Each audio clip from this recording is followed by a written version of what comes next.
نحمده ونصلي على رسوله الكريم اما بعد فاعوذ بالله من الشيطان الرجيم بسم الله الرحمن الرحيم رب اشرح لي صدري ويسر لي امري واحلل عقدة من لساني يفقهوا قولي واما درجات الايمان فهي 5.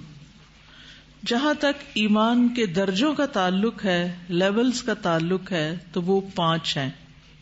الاولی، پہلا درجہ، لفظ الایمان کا قولنا لا الہ الا اللہ، ایمان کا لفظ بولنا، یعنی جس سے ایمان لایا جاتا ہے ان الفاظ کا ادا کرنا.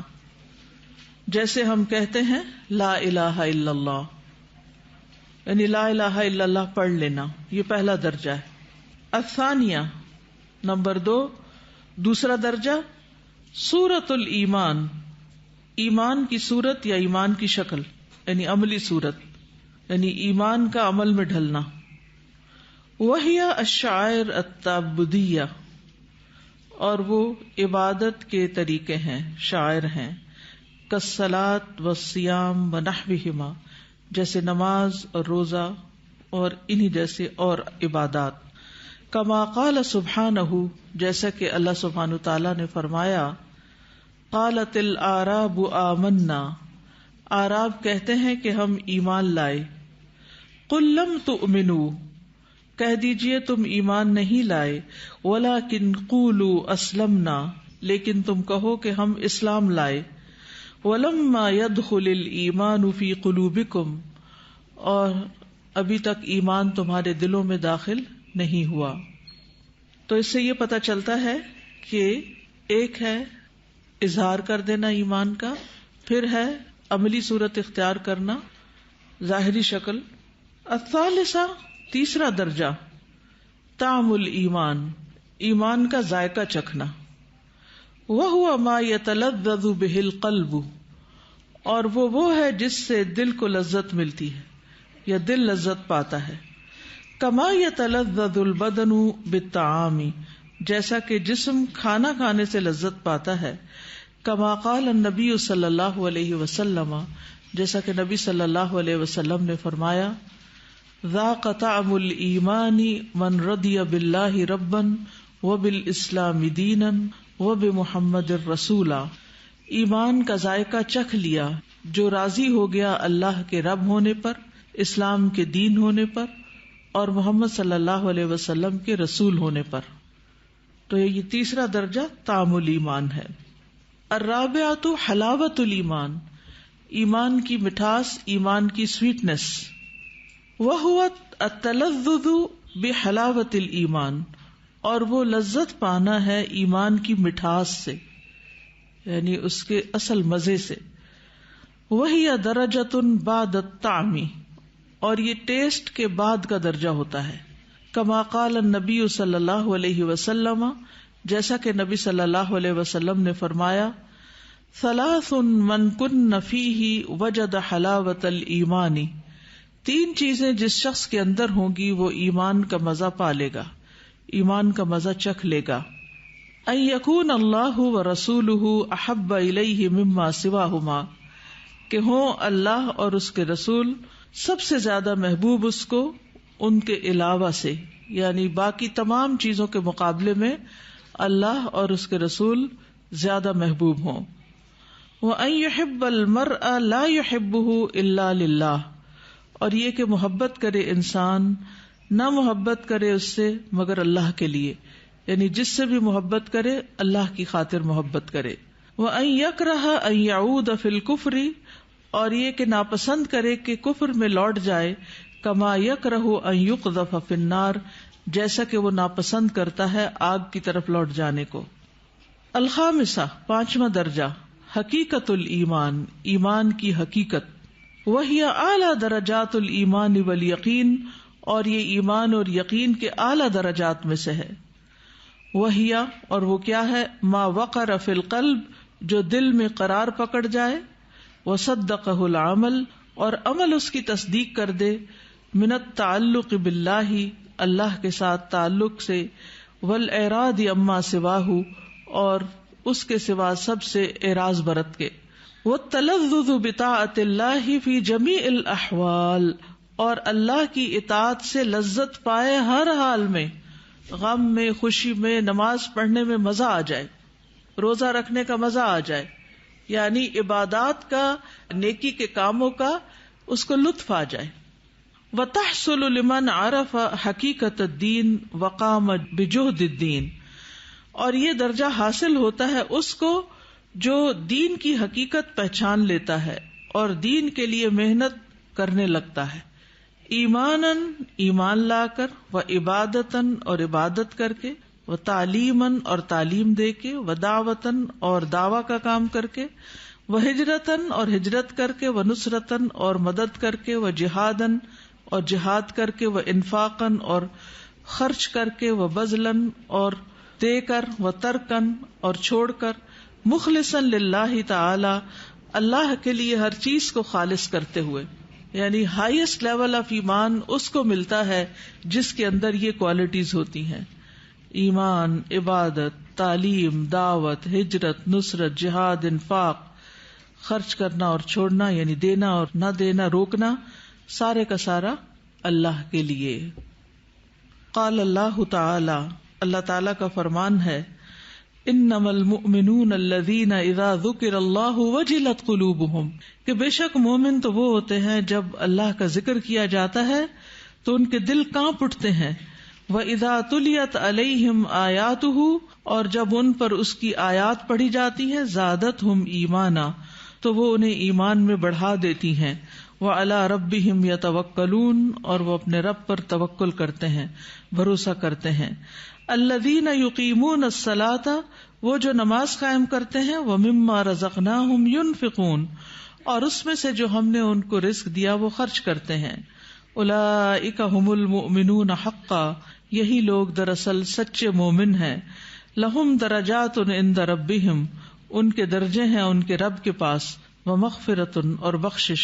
ورزق کریم، اور رزق عزت والا.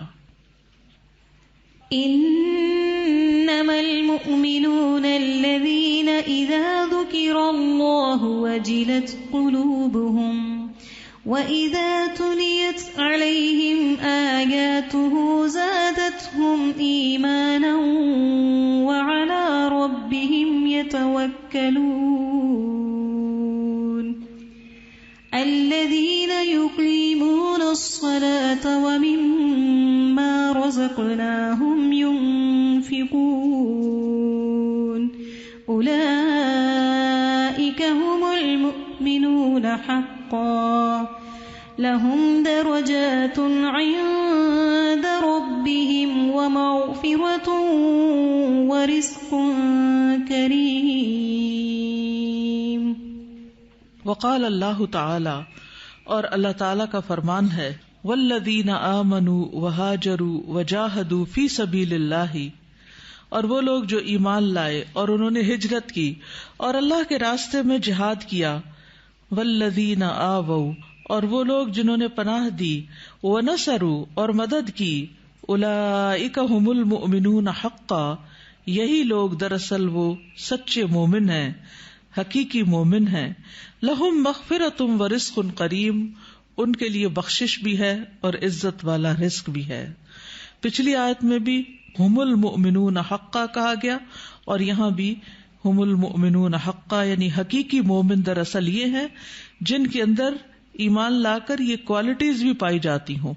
اور ان ساری کوالٹیز کا یہاں ذکر کر دیا گیا کہ جس میں اللہ کی کتاب پڑھ کر دل کی حالت بیان کر دی گئی، توکل، اقامت صلاۃ، انفاق فی سبیل اللہ، اور ہجرت اور جہاد اور نصرت اور مدد. تو ایسے لوگوں کے درجات ہے، اور اوپر مغفرۃ و رزق کریم ہے، اور یہاں بھی مغفرۃ و رزق کریم ہے. تو یہ ہیں 5 درجے ایمان کے. اب آپ دیکھ لیجئے کہ آپ کس درجے پر ہیں، آپ اپنے آپ کو کہاں پاتے ہیں، اور ان سب کے درمیان فرق ہے. اگر ہم اپنے معاشرے پر مجموعی طور پر غور کریں، نظر ڈالیں، تو ہم دیکھ سکتے ہیں کہ وہاں کچھ لوگ صرف لا الہ الا اللہ پڑھتے ہیں اور اس کے بعد نہ نماز، نہ روزہ، نہ کچھ اور. کچھ ایسے ہیں کہ جو کچھ ریچولز ادا کر لیتے ہیں لیکن صحیح معنوں میں ایمان دل میں راسخ نہیں ہوتا. کچھ ایسے ہیں جو اس سے بڑھ کر کچھ مزید نیکیاں کر لیتے ہیں تو ان کو دین سے ایک محبت اور ایک انسیت ہوتی ہے. پھر کچھ ایسے ہیں کہ جو مزید اگلے درجے پر جاتے ہیں کہ جب ان کو ایمان کی لذت آنے لگتی، اس کا مزہ نصیب ہو جاتا ہے، اور پھر جو عملی طور پر سارے ہی کام کرتے ہیں، صرف ذاتی باتیں نہیں بلکہ دین کی دعوت اور تبلیغ کا کام بھی، اور دین کو جہاں مدد کی ضرورت ہو وہاں مدد بھی، تو پھر ایسے لوگ اولئک ھم المؤمنون حقا لہم درجات عند ربہم، ان کے درجے ہیں، یعنی درجے ہر ایک کے الگ الگ ہیں. جتنا جس نے محنت کی، جتنا جس کام میں جو اخلاص کے ساتھ آگے بڑھا، اتنے ہی اگلے درجے پر وہ چلا جائے گا. اس میں یہ بات اچھی لگی نا کہ سب سے پہلے تو یہ کہ صرف کلمہ پڑھنا کافی نہیں ہے، ہمیں کلمے کے ساتھ اس کا عمل کرنا اور اس کو اگلے سٹیپ پہ جانا، کہ عمل بھی، اس پہ یقین بھی، اور اس کو پھر یقین کے بعد آگے دوسروں کو دینا بھی. یہ ساری چیزیں پائیں گے تو پھر ایمان کی حلاوت جو کہا گیا ہے حدیث میں کہ وہ ملے گی 3 لوگوں کے لیے جو خاص کہا گیا ہے، تو اس کے بعد ہی حلاوت ملے گی. پھر اس سے اگلا درجہ بھی ہے جو حقیقی ایمان ہے، ذائقے کے بعد، جو واقعی سچا ایمان ہے. اب ان درجات کی روشنی میں اپنا محاسبہ کیجئے، ہم کس درجے پہ رہنا چاہتے ہیں؟ جب دنیا کا کوئی معاملہ ہوتا ہے تو ہم کس درجے پہ جانا چاہتے ہیں؟ کس درجے پہ جانا چاہتے ہیں؟ سب سے اوپر والے. اور جب دین کا معاملہ آتا ہے تو ہم کہتے ہیں لا الہ الا اللہ پڑھ لیا نا، کافی ہے، نجات تو ہو ہی جائے گی. وہ حدیث میں نہیں آتا جس نے لا الہ الا اللہ پڑھا وہ جنت میں جائے گا. لیکن جنت کے بھی تو درجے ہیں نا. کتنے درجے ہیں؟ 100 درجے ہیں. بس تھوڑی دیر کے لیے کبھی کبھی رک کے سوچا کریں کہ جتنی محنت ہم اپنی دنیا کے درجے بڑھانے کے لیے، اسٹیٹس بڑھانے کے لیے کر رہے ہیں، کیا اتنی محنت اپنی آخرت کے درجے بڑھانے کے لیے بھی کر رہے ہیں؟ میں کہہ رہی تھی یہی بات جو آپ نے کہی ہے کہ میجورٹی آف پیپل کو تو اس آخری درجے کا علم بھی نہیں ہے نا، ہوا ہی نہیں لگی، تو وہ پہنچنے کے لیے کوشش کیسے کریں گے؟ تو پتہ ہی نہیں ہے ان کو. تو یہ ان لوگوں کا فرض بنتا ہے جن کو پتا چل گیا ہے کہ وہ دوسروں تک بھی یہ پیغام پہنچائیں. یہ بھی درجے ہیں، یہ بھی کرنے کا کام ہے. استاد یہ جو حدیث ہے نا، اس میں ترجیحات طے کر دی گئی ہیں کہ ایمان کی حلاوت اور تلذذ پانے کے لیے جو 3 چیزیں ہیں، ایک یہ ہے کہ اللہ اور رسول سب سے پہلے، ہر چیز سے زیادہ محبوب. جس کو یہ ہو جائے نا، اس کے بعد پھر باقی چیزیں نیچے چلی جاتی ہیں، وہ اس کا ہر فیصلہ اس کے مطابق ہوتا ہے. اور اس کے بعد بندوں سے معاملہ کیا ہے؟ وَأَن يُحِبَّ الْمَرْءَ لَا يُحِبُّهُ إِلَّا لِلَّهِ، صرف اللہ کی خاطر. وہ اس کو بھی پھر اسی تناظر میں دیکھتا ہے، یعنی پھر وہ کسی لالچ، کسی غرض، کسی مقصد، کسی مطلب کے لیے محبت نہیں کرتا. اور پھر ہر اس چیز سے پرہیز جو ان کے درمیان آ جائے اور اس کو واپس اسی چیز میں نہ گرا دے. یعنی یہ جو لذت پا لیتا ہے نا، کوئی چیز نعمت مل جاتی ہے تو اس کے ساتھ ہی پھر چھننے کا خطرہ آتا ہے. بالکل. اس سے بچنے کے لیے یعنی اتنا ڈرتا رہتا ہے کہ کہیں پھر انسان اس سے بھاگتا نہیں، اس کی طرف بھاگتا ہے. جی استاد، یہ جو اس میں 5واں درجہ انہوں نے بتایا ہے کہ وَهِيَ مَا وَقَرَ فِي الْقَلْبِ، کہ جو دل میں گویا جڑ ہی پکڑ لیتا ہے.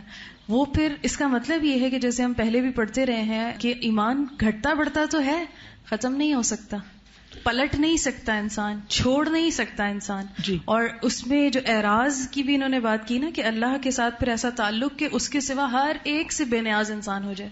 وہ جو ہم نے استغنا کی بات بخاری میں پڑھی تھی، اور وہ قرآن کے ذریعے ہی پاسبل ہے کہ قرآن ہمیں ایسا ایمان دیتا ہے کہ پھر ہم ہر چیز سے غنی ہو جاتے ہیں. اور پھر صحابہ کرام کے اندر ایسے ہی ایمان کی کیفیت نظر آتی ہے کہ وہ ہر کام کرنے میں پھر راضی ہیں. بالکل. جیسے ہی جو بات سنی سمعنا و اطعنا. اور آپ کی جو جڑ پکڑنے والی بات ہے، اس سے مجھے یہ بات سمجھ میں آ رہی ہے کہ جیسے عام مشاہدے میں بھی آتا ہے نا کہ اگر کسی درخت کو کاٹا جائے اور اس کی جڑیں چھوڑ دی جائیں تو پھر کیا ہوتا ہے؟ خود دوبارہ نکل آتا. جو ہی موسم بدلا دوبارہ جڑیں. اور بعض پودے تو وہ جڑیں کیا، وہ پھر واپس اس کے اوپر اٹھ کے بڑے بڑے درخت بن جاتے ہیں. تو تھوڑی سی بھی جڑ اگر باقی ہو نا تو پھر یہ آندیاں، طوفان، ہوائیں یہ نقصان نہیں دیتی. کتنے ہی پودے ایسے ہوتے ہیں کہ جب آندھی طوفان بارش آتی ہے تو وہ آگے پیچھے ہو جاتے ہیں، ٹیڑھے ہو جاتے ہیں، لیکن اگر جڑیں اندر ہے نا تو پھر وہ دوبارہ اپنے آپ کو سنبھال لیتے ہیں. لیکن کئی پودے ایسے ہوتے ہیں جو جڑوں سمیت اکھڑ جاتے ہیں آندھی طوفان میں، پھر وہ نہیں سنبھلتے، جڑیں سطحی سی ہوتی ہیں. وثمرۃ الایمان، اور ایمان کا ثمرہ، یعنی ایمان کا حاصل کیا ہوگا، فروٹ کیا ہوگا، پھل کیا ہوگا. کثرت الطاعات والاعمال الصالحہ، اطاعت اور اعمال صالحہ کی کثرت ہو جائے گی ایسے شخص کی زندگی میں. یعنی جس شخص کے اندر حقیقی ایمان ہوگا پھر وہ نیکیوں میں دوڑ لگا دے گا. جیسے وہ پودا جس کی جڑیں مضبوط ہوں تو پھر اس کے اوپر جب بہار آتی ہے تو پھل پھول لد جاتے ہیں. وہ محبتھا، اور ان کی محبت، نیکیوں سے محبت ہو جاتی ہے. وہ تلذذ بہا، اور نیکی کر کے لذت پانے لگتا ہے انسان، اور ان کے ساتھ لذت پانا. وہ دخول الجنہ، اور جنت میں داخل ہونا. یعنی جب ایسا ایمان آتا ہے تو پھر وہ جنت میں پہنچا دیتا ہے انسان کو. وہ آخرت کی جنت سے پہلے دنیا میں بھی ایک خاص طرح کی دل کی سکون اور ایمان کی جو حلاوت اور لذت ہے اس کی جنت میں پہنچتا ہے. والفوز برضا اللہ وعز وجل، اور اللہ عز وجل کی رضا کے ساتھ کامیابی پاتا ہے. یعنی ایسے شخص کو اللہ کی رضا نصیب ہوتی ہے. فالایمان حقیقت ایجابیت متحرکت، یہ بہت کام کا جملہ ہے. ایمان ایک حقیقت ہے جو ایجابی ہے، یعنی بہت پازیٹو انرجی ہے اس میں. متحرکت، جو کانسٹنٹلی حرکت میں ہے، یعنی موٹیویشنل فورس ہے. یعنی کہ ایسی قوت ہے کہ جو موٹیویشنل ہے. ایمان ایک موٹیویشن ہوتا ہے. ما ان تستقر فی القلب حتی تسعى بذاتها تحقیق ذاتها فی الخارج فی صورت عمل صالح وخلق حسن. نہیں یہ کہ قرار پکڑتا کسی دل میں یہاں تک کہ کوشش کرتا ہے اپنی ذات کے ساتھ الی تحقیق ذاتها فی الخارج، اس کے خارج میں بھی اس چیز کو حقیقت بنا کر، فی صورت عمل صالح، نیک عمل کی شکل میں، وخلق حسن، اور اچھے اخلاق کی شکل میں. یعنی ایمان ایک ایسی حقیقت ہے کہ جو صرف دل کے اندر نہیں ہوتی، بلکہ دل میں جب قرار پکڑتی ہے تو پھر وہ ظاہر میں نظر آنے لگتی ہے، عمل صالح کی شکل میں اور اچھے اخلاق کی شکل میں. ولا يبلغ عبد حقیقت الایمان، اور نہیں پہنچتا کوئی بندہ ایمان کی حقیقت کو، حتی یعلم انما اصابہ لم یکن لیخطئہ، یہاں تک کہ وہ جان لے کہ جو اس کو پہنچا وہ اس سے خطا ہونے والا نہیں تھا. جو مصیبت اس کو آئی، جو پریشانی آئی، جو نقصان ہوا، یا جو نعمت اس کو ملی، جو رحمت اس نے پائی، وہ اس سے جانے والی تھی ہی نہیں. وما اخطأہ لم یکن لیصیبہ، اور جو اس سے خطا ہو گئی چیز، کوئی کامیابی یا کوئی نعمت یا کوئی مصیبت ٹل گئی، لم یکن لیصیبہ، تو یہ اس کو پہنچنے والی تھی ہی نہیں، یہ اس کے لیے نہیں تھی. یعنی تقدیر پر ایمان جو ہے اس سے ایمان کی حلاوت کا مزہ آ جاتا ہے، یعنی اس کا تقدیر پر پکا ایمان ہو جاتا ہے. وَأَرْضُ الْفِطْرَةِ رَحْبَةٌ قَابِلَةٌ لِمَا يُغْرَسُ فِيهَا، فطرت کی زمین جو ہے بڑی وسیع ہے، رحبہ اسپیشیس، وائڈر، قابلۃ ریسیپٹیو ہے، لما یغرس فیہا، جو اس میں بویا جائے. یعنی انسان کی جو فطرت ہے اس کے اندر اتنی وسعت ہے کہ وہ اس کے اندر جو بویا جائے وہ اس کو لے لیتا ہے. فَإِنْ غُرِسَتْ فِيهَا شَجَرَةُ الْإِيمَانِ وَالتَّقْوَى، اگر بویا گیا اس میں ایمان اور تقوی کا درخت، اورقت حلاوت الابدی، تو پھلتی پھولتی ہے ہمیشہ کی حلاوت. یعنی پھر ایمان اور تقوی سے ہمیشگی کی حلاوت یعنی لذت ایک پیدا ہو جاتی ہے. وَإِنْ غُرِسَتْ شَجَرَةُ الْجَهْلِ، اور اگر بویا جائے جہالت کا درخت، والہوا اور خواہشات کا، فَكُلُّ الثَّمَرِ فَاسِدٌ مُرٌّ، تو سارا کا سارا پھل بگڑا ہوا ہے، فاسد ہے، کڑوا ہے یا کڑوا ہوتا ہے. یورث شقاوت الابد، وہ پیدا کر دیتا ہے ہمیشگی کی بدبختی. کما قال سبحانہ، جیسے کہ اللہ تعالیٰ نے فرمایا، وَنَفْسٍ وَمَا سَوَّاهَا فَأَلْهَمَهَا فُجُورَهَا وَتَقْوَاهَا قَدْ أَفْلَحَ مَنْ زَكَّاهَا وقد خاب من دساہا، قسم ہے نفس انسانی کی اور جس نے اس کو ہموار کیا، پھر اس میں الہام کیا اس کا فجور اور اس کا تقوی، اس کی بدی اور اس کی نیکی۔ قد افلح، تحقیق کامیاب ہو گیا، من زکاہا، جس نے اس کا تزکیہ کر لیا، وقد خاب من دساہا، اور تحقیق ناکام ہو گیا وہ جس نے اس کو دبا دیا۔ وَنَفْسٍ وَمَا سَوَّاهَا فَأَلْهَمَهَا فُجُورَهَا وَتَقْوَاهَا قَدْ أَفْلَحَ مَن زَكَّاهَا وَقَدْ خَابَ مَن دَسَّاهَا۔ السلام علیکم استاذہ، آج میرا کوشچن یہی تھا جو ہمارا ٹاپک چل رہا ہے، اس میں یہ ہے کہ جب انسان اللہ کے قریب ہو جاتا ہے تو پھر اس کو انسان نہیں سیدھا کر سکتے، پھر جب وہ غلطیاں کرتا ہے تو اس کی درستگی بھی اللہ خود ہی کر رہے ہوتے ہیں اپنی کتاب کے ذریعے۔ تو میں یہی سوچ رہی تھی کہ بہت سے ہم لوگ کر رہے ہوتے ہیں ایسے عمل جو ہمیں لوگوں کے سامنے نہیں فیل ہو رہے ہوتے کہ ہم غلط کر رہے ہیں، ٹھیک کر رہے ہوتے ہیں، یا دوسروں کو بھی نہیں پتا چلتا ان غلطیوں کا۔ تو اس میں یہ ہوتا ہے کہ جب آپ اللہ کے قریب ہوتے ہیں تو اللہ تعالیٰ آپ کو دکھا دیتے ہیں آپ کی غلطی، اور وہ میزان آ جاتا ہے، قد افلح من زکاہا۔ اور اگر ہم اس کے دبا دیں، وقد خواب من دساہا، یعنی کریکشن نہ کریں جبکہ ہمارے سامنے سچائی آ گئی، تو پھر ہم فلاح نہیں پا سکتے۔ بالکل، اور جو اس چیز کو کامیابی کا معیار بنا لے تو وہ ہر آزمائش، ہر تکلیف، ہر مصیبت کو سہ لے کہ یہ میرے لیے کڑوی دوا کی طرح ہے، اور وہ کسی میٹھے سے زیادہ اس کڑوی دوا کو اس وقت ترجیح دیتا ہے جب وہ کسی ہلاکت خیز بیماری میں مبتلا ہو جاتا ہے۔ آپ دیکھیں کہ جو لوگ بڑی بڑی بیماریوں میں مبتلا ہوتے ہیں ان کو بعض اوقات بہت تکلیف دہ دوائیاں یا سرجری سے گزرنا پڑتا ہے، تو وہ اس کو کیوں ایکسپٹ کرتے ہیں اور اس پر شکر ادا کرتے ہیں کہ یہ کچھ فٹ بیٹھ گیا جس سے ہمارا علاج ہو گیا، اگر نہ ہوتا تو یہ بیماری بڑھ کے موت کے منہ تک پہنچا دیتی۔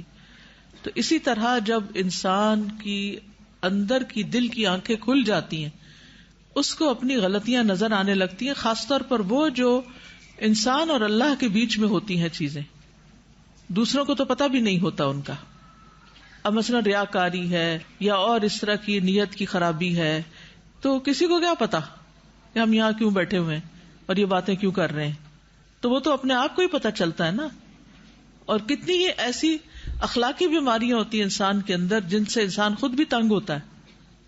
مثلا نمازوں کی اصلاح ہے، اب کوئی شخص ہم دیکھ کے بڑا خوش ہو رہا ہے، کیا نماز پڑھ رہا ہے یہ شخص، کتنا خشوع ہے اس میں، اور پڑھنے والے کو خود پتا ہے کہ وہ کتنا خشوع ہے، کوئی اور تو نہیں آج سکتا کہ کتنے دل کے ساتھ پڑھ رہا ہے، یہ کتنی مجبوری سے پڑھ رہا ہے، یہ کیسی نماز پڑھ رہا ہے۔ تو ایسی صورت میں پھر اللہ سبحانہ و تعالی کوئی کڑوی دوا کھلا دے تو اس پر بھی شکر ادا کرنا چاہیے، اور وہ بھی اصلاح کا ذریعہ بن جاتی ہے، جس میں انسان اندر ہی اندر پھر اللہ ہی کے آگے آہوزاریاں کرتا ہے، اللہ ہی کے آگے روتا ہے۔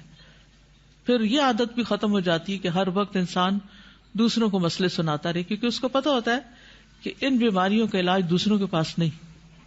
استاذہ، یہ سورہ توبہ ہم پڑھ رہے ہیں، اور سورہ توبہ میں صحابہ کرام کے ایمان کا لیول بتایا جا رہا ہے، تو استاذہ اس میں آج گروہوں کا ذکر پڑا ہے، اور پہلا گروہ تو وہ ہے نا کہ جس جنگ کا اعلان سمینا و آتانا کیا، فوراً فرما برداری کی، ان کے ایمان کے لیول میں یہ ساری پانچوں چیزیں، اور ایک وہ جو سستی کی وجہ سے پیچھے رہ گئے، ان کے ایمان کا تھوڑا لیول کم تھا، 7 لوگوں کا ذکر اللہ نے قرآن میں کیا۔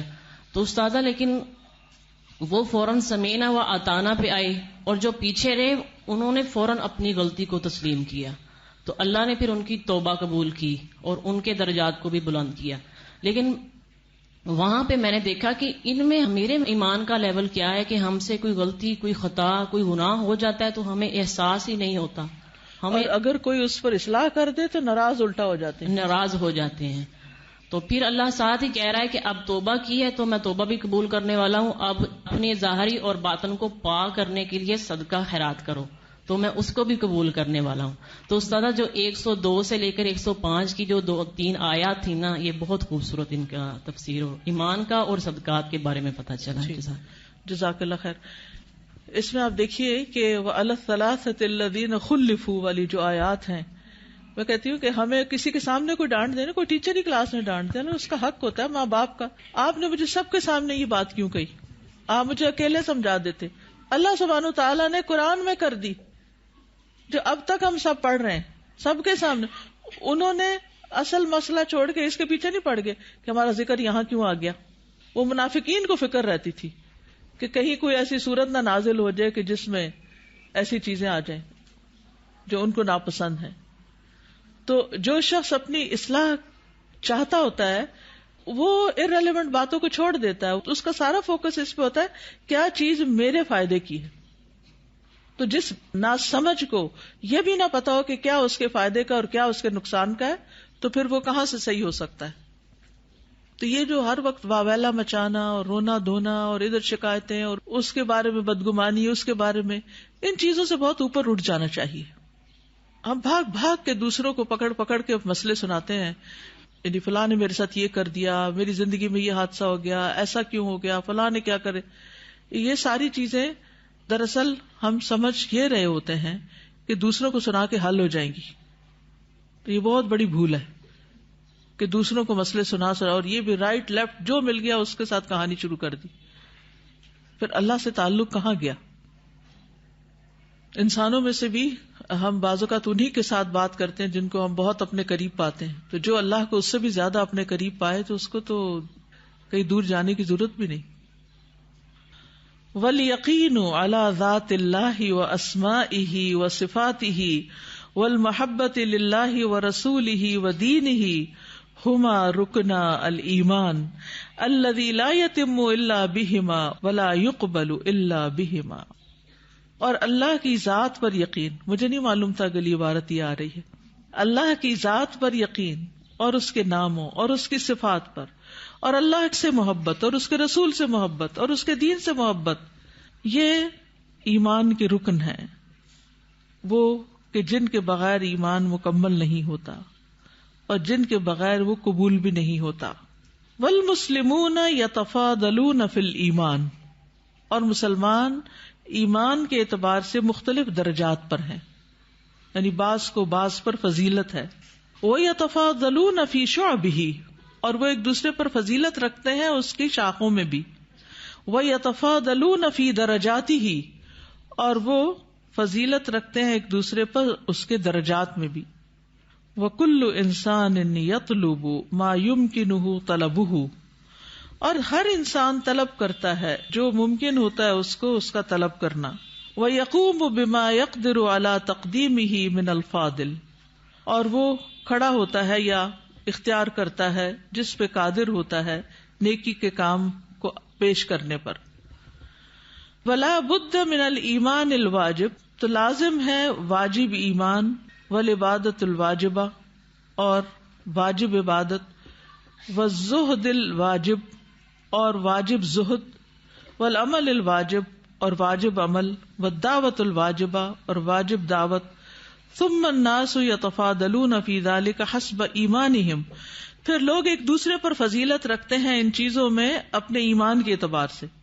کسی کا ایمان پہاڑوں جتنا ہوتا ہے, کسی کی عبادت بہت بہترین ہوتی ہے, کسی کے اندر زہد اور تقوی بہت آگے ہوتا ہے, اور کچھ لازم اعمال میں بہت پرٹیکولر ہوتے ہیں, کچھ دعویٰ کے کام میں آگے ہوتے ہیں. فَمِنْهُمْ مَنْ يَكُونُ الْعِلْمُ أَيْسَرُ عَلَيْهِ مِنَ الزُّهْدِ. فَمِنْهُمْ. تو ان میں سے بعض ایسے ہوتے ہیں کہ علم زیادہ آسان ہوتا ہے ان پر حاصل کرنا زہد کی نسبت. زہد کیا ہے؟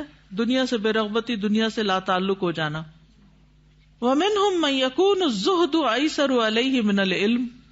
اور ان میں سے کوئی ہوتا ہے جس پر زہد اختیار کرنا زیادہ آسان ہے علم حاصل کرنے سے. اس کو علم حاصل کرنا بڑا مشکل لگتا ہے. ٹھیک ہے نا, یعنی پڑھنا لکھنا اور اس میں محنت کرنا اس کو مشکل لگتا ہے, لیکن ایک کونے میں بیٹھ کے نفلیں پڑھنا, وظیفے کرنا, وہ اس کو آسان لگتا ہے. کچھ اس مزاج کے ہوتے ہیں, کچھ اس کے ہوتے ہیں. وَمِنْهُمْ مَنْ تَكُونُ الْعِبَادَةُ أَيْسَرُ عَلَيْهِ مِنْهُمَا. اور کچھ ایسے ہوتے ہیں کہ جن پر عبادت زیادہ آسان ہوتی ہے ان دونوں کی نسبت.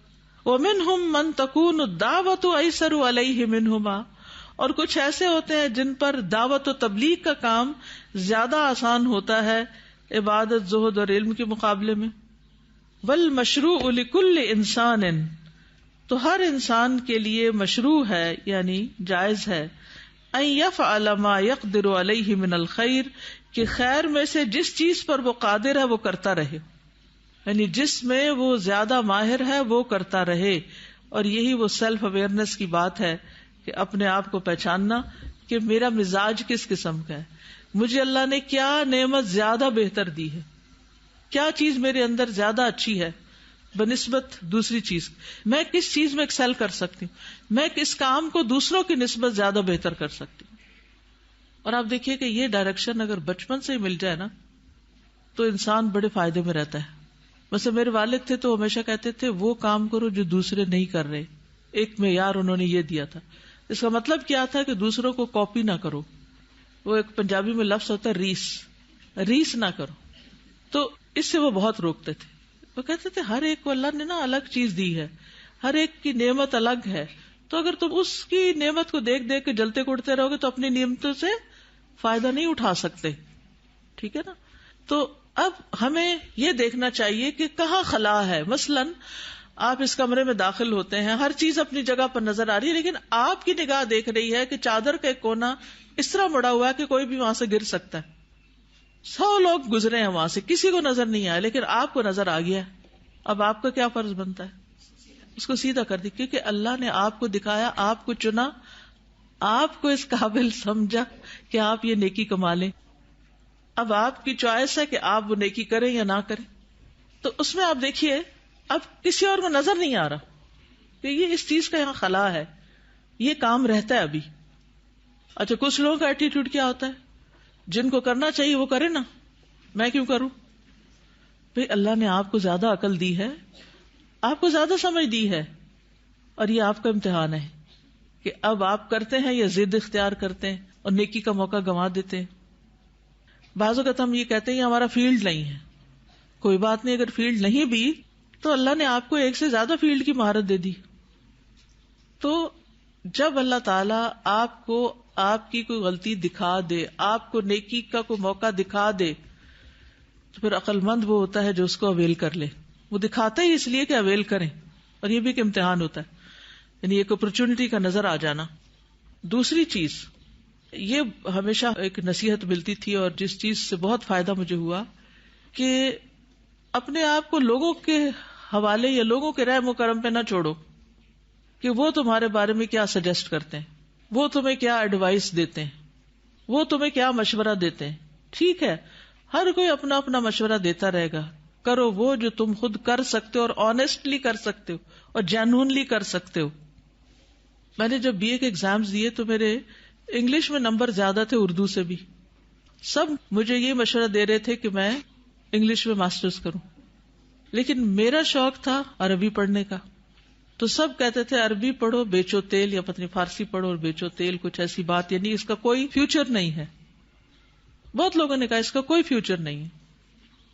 اور میں ابھی آخری سیمسٹر میں تھی کہ جاب ویکینسیز نکلی، اور فارغ ہونے سے پہلے میری گورنمنٹ کی جاب ہو گئی. اور میرے ساتھ جتنے بھی انگلش میں پڑھنے والے لوگ تھے ان میں سے کسی کو بھی وہ اپرچونٹی نہیں ملی. بعد میں مجھے نہیں پتا کیا ہوا.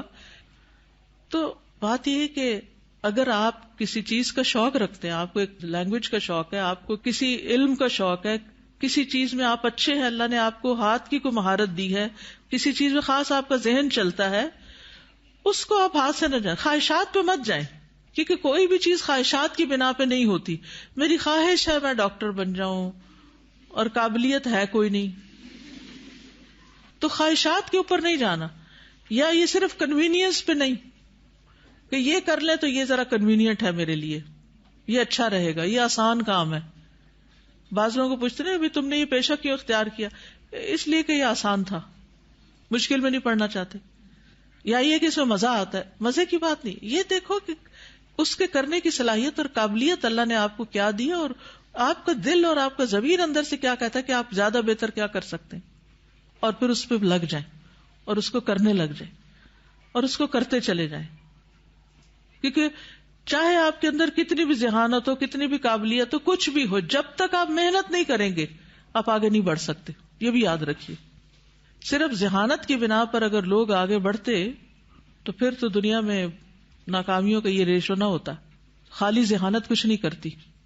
ذہانت آپ کو تیزی سے آگے بڑھا سکتی ہے، لیکن محنت اور پریکٹس کے بغیر کچھ بھی نہیں ہوتا. تو اسی طرح یہاں پر آپ دیکھیے کہ جو لوگوں کے درجات ہیں اور لوگوں کے اندر جو مختلف طرح کے پوٹینشیل ہوتے ہیں اور ان کے لیے کچھ چیزیں زیادہ آسان ہوتی ہیں دوسروں کی نسبت، تو جس پہ وہ قادر ہے، ما یقدر علیہ من الخیر، اس کو انڈر لائن کر لیں. والمشروع لکل انسان ان یفعل ما یقدر علیہ من الخیر، جس چیز کی قدرت ہے آپ کو، جس کی قابلیت ہے آپ کے اندر، جو آپ کر سکتے ہیں، اس کو کرتے رہیے، اس کو چھوڑیے نہیں. پھر نہ آپ کسی کی تنقید سے پیچھے ہٹیں گے، نہ کسی کی تعریف سے پھسلیں گے. نہیں، کرنا ہے یہ تو مجھے کرنا ہے کیونکہ میں کر سکتی ہوں. یوسف علیہ السلام نے کیوں کہا تھا اجعلنی علی خزائن الارض، کہ مجھے زمین کے خزانوں پہ مقرر کر دیجئے. انی حفیظ علیم، میں اچھی حفاظت کرنے والا بھی ہوں اور علم والا بھی ہوں. انہوں نے اپنے آپ کو آفر کیا کیونکہ انہیں پتا تھا میں یہ کام کر سکتا ہوں، اس پہ قادر ہوں میں. کیوں؟ اس لیے کہ کوئی اور ان میں سے ایسا تھا نہیں جو قوم کو آنے والی مصیبت سے بچا سکتا، جس کا اشارہ خواب میں ہوا تھا. انہوں نے سمجھا اس وقت یہ میں کر سکتا ہوں، مجھے اللہ نے اس کام کے لیے تیار کیا، تو انہوں نے اپنے آپ کو آفر کر دیا. یہ نہیں کہا لوگ کہیں گے اچھا یہ تو اپنے آپ کو بڑی چیز سمجھتا ہے، ہم جو اس ملک کے رہنے والے ہیں اور ہم جو اتنے عرصے سے سب کچھ کر رہے ہیں، ہم پیچھے رہ جائیں اور یہ سب سے آگے نکل جائے. نہیں، باتوں کی پرواہ نہیں پھر کرتے لوگ. تھوڑی دیر باتیں کرتے پھر چپ ہو جاتے ہیں، تھک جائیں گے کر کر کے. وہ انہیں باتیں کر کر کے تھکنے دیں اور آپ کام کر کر کے تھکیں. آگے کون نکلے گا؟ کام کرنے والا. تو باتوں کی تو پرواہ نہیں کرنی، کون کیا کہتا ہے. جو آتا ہے، جس کی آپ کو صلاحیت ہے، اس کو آپ کرنا شروع کر دیں اور خوب محنت سے. اور پھر آپ دیکھیے کہ یوسف علیہ السلام کی بات چھڑ گئی. تو یوسف علیہ السلام کو جب بادشاہ نے بلایا اور مقابلہ شخصیہ ہوا، وہ جو انٹرویو ہوا، جسے جاب کے لیے جاتے ہیں نا تو ایک انٹرویو ہوتا ہے نا، تو اس میں وہ فوراً پہچان گیا، کہنے لگا استخلص لنفسی، اس کو تو میں اپنے لیے خاص کروں. حالانکہ 9 سال سے ایک بندہ جیل میں پڑا ہوا ہے. جیل میں جانا ہی ایک دبا لگ جاتا ہے. کوئی شخص جیل کی ہوا کھائے تو ساری زندگی کے لیے ٹھپا لگ جاتا ہے. کہیں ویزا لو، کچھ لو، کبھی جیل تو نہیں گئے تھے، کوئی کرائم تو نہیں کیا، یعنی ہر جگہ سے ڈسکوالیفائی ہو جاتا ہے جیل جانے کی وجہ سے انسان. اور یہاں جیل جانے کے باوجود بھی کوالیفائی کر گئے، کیونکہ کسی کی قابلیت اور صلاحیت جو ہوتی ہے وہ کہیں چھپائے چھپ نہیں سکتی. قابلیت وہ جو خود بخود ظاہر ہونا شروع ہو جائے. اتنا بھرے اپنے اندر کہ وہ ایک جملے سے بھی ظاہر ہو جائے کہ آپ کون ہیں. تو اس میں پھر کوئی آپ کو پیچھے نہیں کر سکتا. یہ جو ہر وقت ایک بلیم گیم کھیلی جاتی ہے، وہ فلاں نے ایسا کر دیا تو لیگ پولنگ ہے، یہاں بڑی پالیٹکس ہے، یہاں آگے بڑھنے کے چانسز نہیں ہے. نہیں، چانسز نہیں، آپ کے اندر وہ صلاحیت کوئی نہیں ہے. آپ دوسروں کو بلیم کر کے اپنے آپ کو مطمئن تو کر لیں گے، لیکن آپ اپنے آپ ہی کو نقصان دیں گے. کوئی دوسرے کو الزام دینے والا اس کا کچھ نہیں بگاڑ سکتا، اپنا آپ ہی بگاڑتا ہے، اپنا ہی نقصان کرتا ہے. یہ جھوٹی تسلیاں ہوتی ہے جو انسان اپنے آپ کو دیتا ہے. قابلیت پیدا کریں اپنے اندر اور محنت اور آزمائشوں سے گزرنے کی صلاحیت، کیونکہ وہ تو آئیں گی. امتحان کے بغیر تو آگے بڑھا نہیں جا سکتا. اتنے سارے کام سر پہ پڑ جائیں گے کہ سمجھ نہیں آئے گی کہ کیا کریں اور کیا نہ کریں. تو اس کو کرنے کے لیے اور اس میں آگے بڑھنے کے لیے اپنے آپ کو پیش کریں. پھر آپ دیکھیں کہ کہاں پہنچتے ہیں آپ. اور یہ پہنچنا صرف دنیا کے اوپر کسی درجے پہ نہیں، منزلیں ہمیشہ جنت کی سامنے رکھا کریں کہ وہاں پہنچنا. اس کے لیے محنت کر رہے ہیں، اس کے لیے اپنی قابلیت بڑھا رہے ہیں، اور اس قابلیت کو بڑھانے کے لیے جتنی بھی عاجزی اختیار کرنا پڑے وہ کر جائیں. کیونکہ بعض اوقات ہم اپنے کبر اور ایسے بے وجہ کی شرم و حیا کی وجہ سے بھی آگے نہیں بڑھ پاتے. تو جو آپ کے لیے میسر ہے اس کو کریں. استاذہ میں یہ کہنا چاہوں گی کہ جیسے جیسے انسان کے دل میں اللہ کی محبت بڑھتی ہے تو انسان کی جو ایمان کی حلاوت ہے اس میں بھی اضافہ ہوتا جاتا ہے. تو اللہ کی محبت مانگنے کا یہ بھی وہ ہوتا ہے کہ جب ہم اللہ کی محبت مانگ لیتے ہیں تو ہماری زندگی میں بہت سی مشکلات بھی آتی ہیں، پریشانیاں بھی آتی ہیں، لیکن ان کو ہم اللہ کی رضا سمجھیں اور اللہ سے مدد مانگتے رہیں تو اللہ ضرور جو ہے وہ مدد کرتا ہے.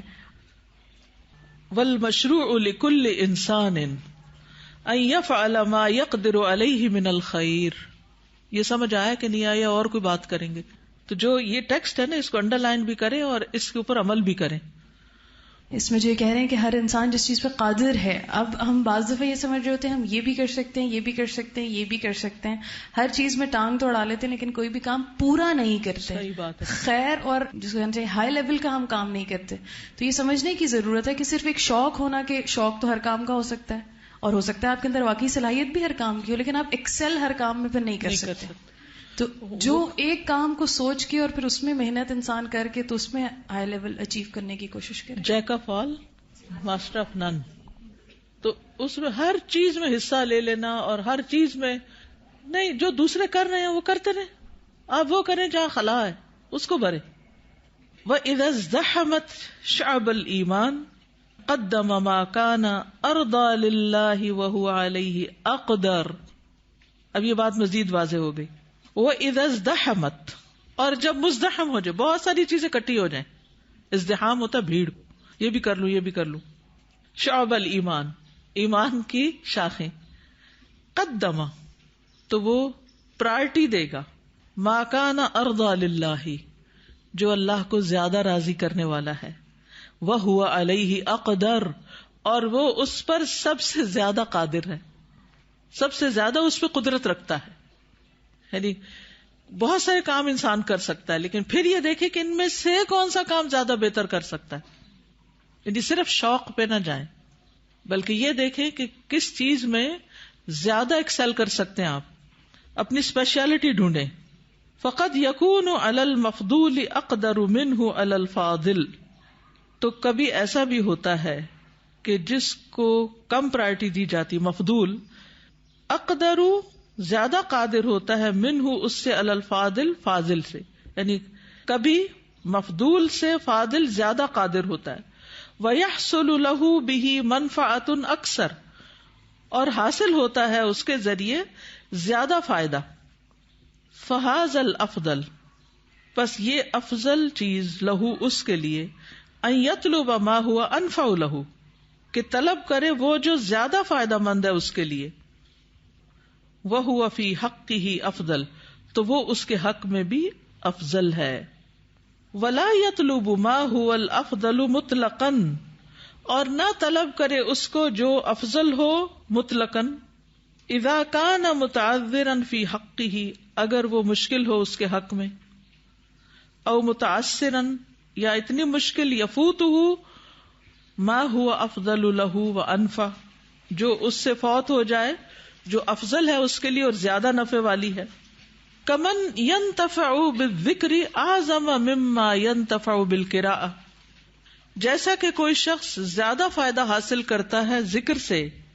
کمن ينتفع بالذکر اعظم، زیادہ بڑا، مما اس سے، جو ينتفع بالقراءة، جو وہ فائدہ حاصل کرتا ہے قراءت سے. یعنی بعض اوقات ذکر کرنا جو ہے وہ زیادہ فائدہ دیتا ہے صرف ریڈنگ کرنے سے، کیونکہ وہ ریڈنگ ہو سکتا ہے جس چیز کی کر رہے ہیں اس میں کچھ سمجھ بھی نہیں آ رہی، کچھ پا بھی نہیں رہے، لیکن یہ کہ اس کی نسبت تسبیحات پڑھنا زیادہ فائدے کی چیز ہے. فَأَيَّ عَمَلٍ صَالِحٍ كَانَ لَهُ أَنْفَعُ وَلِلَّهِ أَطْوَعُ، تو کوئی بھی عمل صالح جو ہے جو اس کے لیے زیادہ نفع مند ہو اور اللہ کی زیادہ اطاعت والا ہو. أَفْضَلُ فِي حَقِّهِ، زیادہ افضل ہے اس کے حق میں. مِن تَكَلُّفِ عَمَلٍ لَا يَأْتِي بِهِ عَلَى وَجْهِهِ، اس کام کی تکلیف کرنے سے جو اس کو صحیح طریقے پر نہ کر سکے. بل علی وجہ ناقص، بلکہ اس کو ناقص طریقے پر کر رہا ہو. وَيَفُوتُهُ بِهِ مَا هُوَ أَنْفَعُ لَهُ، اور اس سے وہ فوت ہو جائے جو اس کے لیے زیادہ فائدہ مند ہے. مثلا آپ کو شوق ہے تجوید پڑھائیں اور آپ نے ایک زندگی لگا دی مخارج ٹھیک کرنے میں، لیکن وہ نہیں ٹھیک ہوئے. نہیں، پھر بھی آپ پڑھے ہوئے کہ میں نے پڑھانی تجویدی ہے، حالانکہ آپ کسی اور چیز میں زیادہ ایکسل کر سکتے ہیں. اور یہ آپ کا فیلڈ نہ ہو، کیونکہ کچھ لوگوں کو اللہ نے باقیوں کی نسبت زیادہ کسی کام میں مہارت دی بھی ہوتی. آپ نے چونکہ ایک حدیث پڑھ لی کہ خیرکم من تعلم القرآن وعلمہ، لیکن آپ اس کے اہل ہیں نہیں. اب آپ سمجھتے ہیں کہ آپ کے لیے ایکسل کرنے کا، یعنی نیکیوں میں آگے بڑھنے کا بس یہی راستہ ہے. آپ نے بس اس کو پکڑ لیا اور دوسرے کو آپ نہیں لے رہے جس سے آپ اس سے بھی نیکی کما سکتے ہیں. اور اس میں آپ کی صلاحیت اس کام کی نسبت بہتر ہے. اب ہوگا کیا؟ اب آپ کو اگر الہدا میں جگہ نہیں ملتی، آپ کہیں جا کے خود کھول کے بیٹھ جائیں گے اور پڑھائیں گے غلط، کیونکہ آپ کے اندر صلاحیت کوئی نہیں. آپ صرف اس لیے کہ ان چند لا علم بیچاروں کو پکڑ لیں جنہیں کچھ آتا نہیں، تو ان کو ہم جو بھی سکھا دیں گے انہوں نے کیا کرنا ہے. لیکن اپنے تئیں ہم کیا سمجھ رہے ہیں کہ ہم بڑا نیکی کا کام کر رہے ہیں، حالانکہ وہ کام جو ہے اس وقت اس میں غلطیاں کرنا وہ نیکی کے بجائے نقصان کا بھی سبب ہو سکتا ہے. تو اس قسم کی بھی حماقت والے فیصلے نہیں کرنے چاہیے. یعنی کسی ایک کام کو کر کے آپ کو بڑا مزہ آتا ہے، یا اس کو کر کے آپ سمجھتے ہیں ثواب زیادہ ہے، حالانکہ طریقہ آپ کا ٹھیک نہیں، تو یہ مت سمجھیے کہ آپ ثواب کما رہے ہیں. وہ کام کیجئے جو سیف ہو، جو واقعی جینون ہو، جس کا آپ حق ادا کر رہے ہو. یہ جاننا بھی ضروری. انہوں نے اب وہ ساری چیزیں کرائیٹیریا دے دیے ہیں کہ کس چیز پہ آپ قادر ہیں، اس کا معیار کیا ہے. وفی کل خیر، اور ہر ایک میں خیر ہے. ومن یطع اللہ ورسولہ فقد فاز فوزا عظیما، اور جو اللہ اور اس کے رسول کی اطاعت کرے گا تو وہ بہت بڑی کامیابی پائے گا. واللہ سبحانہ انزل الدین الکامل، اور اللہ سبحانہ تعالی نے مکمل دین نازل کیا. وطلب منا القیام بالدین الکامل، اور ہم سے طلب کیا کامل دین کو قائم کرنا. ووعدنا علی ذلک النعیم الکامل، اور اس نے ہم سے وعدہ کیا اس پر نعیم کامل کا، کامل نعمتوں کا. والخلود الدائم، اور ہمیشہ باقی رہنے کا. وہذا الملک ملکہ والخلق خلقہ والامر امرہ والعبید عبیدہ، اور یہ بادشاہت اسی کی بادشاہت ہے، اور مخلوق بھی اسی کی ہے، اور حکم بھی اسی کا ہے، اور بندے بھی اسی کے ہیں. واللہ سبحانہ تعالی یغار، اور اللہ سبحانہ تعالی غیرت رکھتا ہے. ومن غیرتہ انہ لم یجعل الیہ طریقا سواہ، اور اس کی غیرت میں سے ہے کہ اس نے نہیں رکھا اپنی طرف رستہ اپنے علاوہ سے. کما قال سبحانہ، جیسے کہ اللہ تعالیٰ کا فرمان ہے وَأَنَّ هَذَا صِرَاطِي مُسْتَقِيمًا فَاتَّبِعُوهُ، اور بے شک یہ میرا راستہ ہے سیدھا، بس اس کی پیروی کرو. وَلَا تَتَّبِعُوا السُّبُلَ، اور بہت سے راستے کے پیچھے نہ چلو. فَتَفَرَّقَ بِكُمْ عَنْ سَبِيلِهِ، پس وہ تمہیں جدا کر دیں گے اس کے راستے سے. ذَلِكُمْ وَصَّاكُمْ بِهِ لَعَلَّكُمْ تَتَّقُونَ، یہ بات اللہ تم کو اس کی وصیت کرتا ہے تاکہ تم بچ جاؤ. تو مطلب یہ ہے کہ اللہ کی طرف جانے کا راستہ ایک ہی ہے. وَأَنَّ هَذَا صِرَاطِي مُسْتَقِيمًا فَاتَّبِعُوهُ وَلَا تَتَّبِعُوا السُّبُلَ فَتَفَرَّقَ بِكُمْ عَن سَبِيلِهِ ذَلِكُمْ وَصَّاكُمْ بِهِ لَعَلَّكُمْ تَتَّقُونَ. ومن غیرتہ سبحانہ انہ اذا رآک تساکن غیرہ، اور اس کی غیرت میں سے یہ بھی ہے سبحانہ تعالی کی کہ وہ تجھے دیکھتا ہے کہ تم اس کے سوا کسی اور سے سکون پاتے ہو یا اس پہ ڈپینڈ کرتے ہو. وتتوجہ الیہ، اور اس کی طرف متوجہ ہوتے ہو. سقطت من عینہ، تو تم گر جاؤ گے اس کی آنکھ سے. کما قال سبحانہ تعالی، جیسے اللہ تعالی کا فرمان ہے لا تجعل مع اللہ الہا آخر، اللہ کے ساتھ کسی اور کو الہ مت بناؤ. فتقعد مذموما مخذولا، ورنہ تم بیٹھے رہ جاؤ گے مذمت کیے ہوئے بے یار و مددگار. لا تجعل مع اللہ الہا آخر فتقعد مذموما مخذولا. ومعیت اللہ وحفظہ للمؤمنین تکون مع الصفات التي يحبها اللہ کالایمان والتقوی والصبر والاحسان. اللہ کی خاص معیت اور اس کی حفاظت مومنوں کے لیے ہے. یہ ان صفات کی بنا پر ہوتی ہے جن سے اللہ محبت کرتا ہے، جیسے ایمان، تقوی، صبر، احسان. واللہ ینجینا بتلک الصفات، اللہ ہمیں ان صفات کے ذریعے نجات عطا کرتا ہے. وَلَوْ لَمْ يَكُنْ مَعَنَا شَيْءٌ مِّنَ الْمَالِ أَوِ الْمُلْكِ أَوِ الْقُوَّةِ إِذَا بَذَلْنَا مَا نَسْتَطِيعُ. خواہ ہمارے پاس کچھ بھی نہ ہو، مال میں سے، بادشاہت میں سے، کسی عہدے میں سے یا قوت میں سے، جب ہم خرچ کریں جو ہم استطاعت رکھتے ہوں، یعنی جو ہے ہمارے پاس وہ ہم دے ڈالیں، تو یہی کامیابی کا رستہ ہے، چاہے اور کچھ بھی نہ ہو. کما نجى اللہ ابراہیم من النار، جیسے اللہ تعالیٰ نے ابراہیم علیہ السلام کو آگ سے نجات دی. وَلَيْسَ مَعَهُ شَيْءٌ إِلَّا إِيمَانُهُ بِرَبِّهِ، اور ان کے پاس کچھ بھی نہیں تھا سوائے ایمان کے اپنے رب پر. وَكَمَا نَجَّى اللَّهُ مُوسَى صلی اللہ علیہ وسلم من فرعون، اور جس طرح اللہ تعالیٰ نے نجات دی موسیٰ علیہ السلام کو فرعون سے. وَأَنْجَاهُ مِنَ الْغَرَقِ فِي الْبَحْرِ، اور ان کو سمندر میں غرق ہونے سے نجات دی.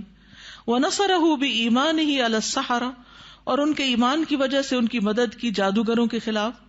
وَكَمَا نَجَّى اللَّهُ مُحَمَّدًا صلی اللہ علیہ وسلم من کفار مکہ حین ارادوا قتلہ، اور جس طرح نجات دی اللہ نے محمد صلی اللہ علیہ وسلم کو کفار مکہ سے جب انہوں نے آپ کے قتل کا ارادہ کیا. وَحَفِظَهُ فِي طَرِيقِ الْهِجْرَةِ، اور ہجرت کے راستے میں آپ کی حفاظت کی. وَنَصَرَهُ عَلَى أَعْدَائِهِ، اور ان کے دشمنوں پر اس کی مدد فرمائی. وَمَكَّنَ لَهُ فِي الْأَرْضِ، اور انہیں زمین میں حکومت عطا کی. مَعَ أَنَّهُ لَمْ يَكُنْ مَعَهُ مُلْكٌ وَلَا مَالٌ، حالانکہ آپ کے پاس بادشاہت اور مال نہیں تھا. سبحان اللہ. جب انسان اللہ کے راستے میں نکلتا ہے نا تو مال اور قوت کے بھروسے پر نہیں نکلتا، وہ اللہ تعالیٰ کا کام ہے، وہ اللہ تعالیٰ خود عطا کرتا ہے.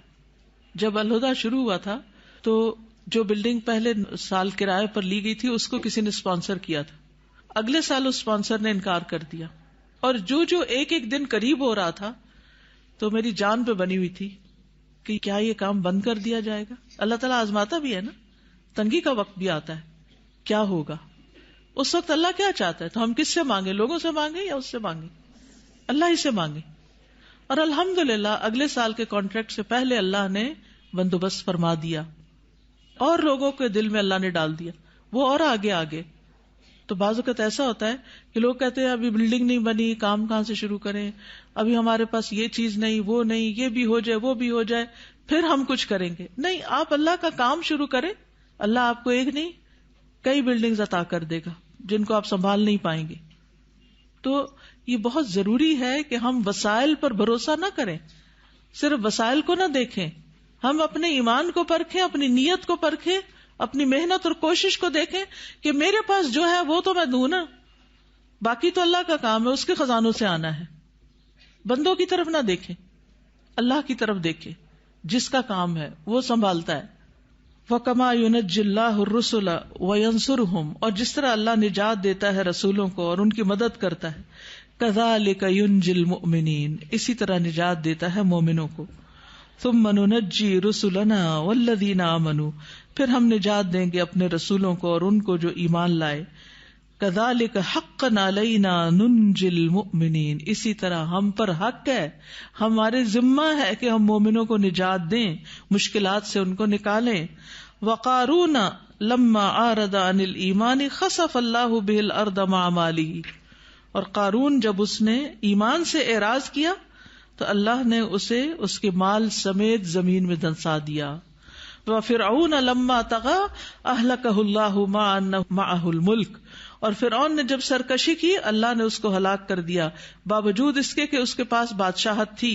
وَنَمْرُودَ قَتَلَهُ اللَّهُ، اور نمرود کو اللہ نے قتل کیا. لما کفر وَأَعْرَضَ عَنِ اللَّهِ مَعَ أَنَّ مَعَهُ الْمُلْكَ، جب اس نے کفر اور اعراض کیا اللہ سے حالانکہ اس کے پاس بادشاہت تھی. وَهَكَذَا الْقُرَى الظَّالِمَةُ، اسی طرح ظالم بستیاں. أَهْلَكَهُمُ الْقَوِيُّ الْعَزِيزُ، اللہ قوت والے عزت والے نے ان کو ہلاک کیا. بذنوبہم، ان کے گناہوں کی وجہ سے. مع کثرتہم وشدتہم، ان کی کثرت کے باوجود، ان کی شدت کے باوجود، طاقت کے. وقوتہم، اور ان کی قوت کے باوجود. وعظمت ملکہم، اور ان کی بادشاہت کی عظمت کے باوجود. وکثرت اموالہم، اور ان کے مالوں کی کثرت کے باوجود. وتلک القری اہلکناہم لما ظلموا وجعلنا لمہلکہم موعدا، یہ بستیاں جنہیں ہم نے ہلاک کر دیا جب انہوں نے ظلم کیا، اور بنایا ہم نے ان کی ہلاکت کے لیے ایک مقرر وقت.